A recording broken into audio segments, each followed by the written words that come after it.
ঈদুল আজহা সামনে রেখে ঢাকার কারওয়ান বাজারের কামারপাড়ায় চলছে ব্যস্ত সময়।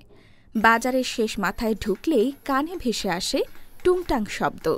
চোখে পড়ে আগুনের আঁচে গরম লোহা আর হাতুড়ির নিরলস আঘাত, যেন উৎসবের আগে প্রস্তুতির এক ব্যতিক্রমী কর্মযজ্ঞ।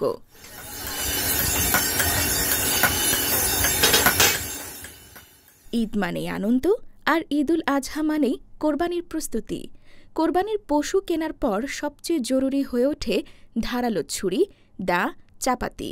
এই প্রয়োজন মেটাতেই ঈদের আগ মুহূর্তে জমে ওঠে কামারপাড়া।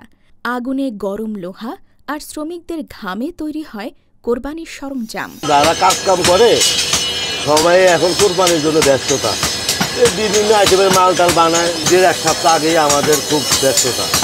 এখন সবাই লোকজন মাল বানায় কমপ্লিট করে রাখে। গত বছর তুলনায় আলহামদুলিল্লাহ ভালোই, কারণ আমরা বেশিরভাগ অনলাইনে মালগুলো দেই, তো অনলাইনে চাপ বেশি মালগুলো চাপ বেশি হইতেছে। আর আগের তুলনায় প্রতি বছরই কম বেশি এরকম সময় ঢ্যাম যায়, তারপর আস্তে আস্তে সব বাড়ে। তো আশা করি এবারও বাড়বে আলহামদুলিল্লাহ। প্রতিদিন সকাল ৭টা থেকে শুরু হয় কাজ, যা চলে কখনো কখনো মধ্যরাত পর্যন্ত। একাধিক কামার জানালেন, ঈদের সময়টা তাদের জন্য এক ধরনের যুদ্ধ। একটানা কাজ করে যেতে হয় ভোর থেকে গভীর রাত পর্যন্ত। অনেকেই বছরের এই সময়টাতেই কামারদের কাছ থেকে প্রয়োজনীয় জিনিসপত্র কিনে নেন। এখানে কাজও ভালো, এই জন্য সবাই এই জায়গায় অনেক দূর দূরান্ত আসে এই ছুরি চাপাটির জন্য নেওয়ার জন্য। তা আমিও আসলাম, ছুরি একটা চাপাটিও নিলাম, আবার ২-৩টা ছুরি চাপাটি ধার দিলাম।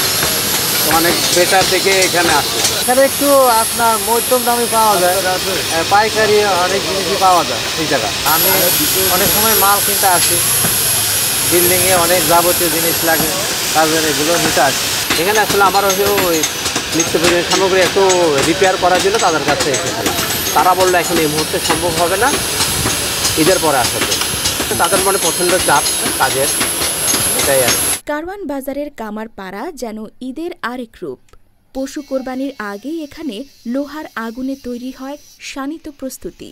এই শ্রমিকদের ঘাম আর পরিশ্রম মিশে থাকে আমাদের ঈদের হাসির পেছনে।